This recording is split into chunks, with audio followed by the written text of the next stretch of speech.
চাঁদাবাজি করায় ২৪ ঘন্টায় ৫ নেতা বহিষ্কার, বিএনপির কর্মীদের মধ্যে আতঙ্ক।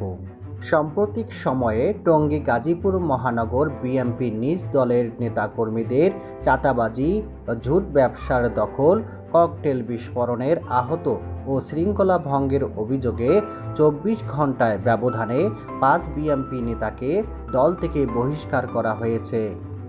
শেখ হাসিনার আমলে নারী কর্মকর্তাদের ছাড় বলার নির্দেশনা বাতিল। নারী কর্মকর্তাদের ছাড় সম্বোধনা করার বাধ্যবাধকতা বাতিল করেছে অন্তর্বর্তী সরকার।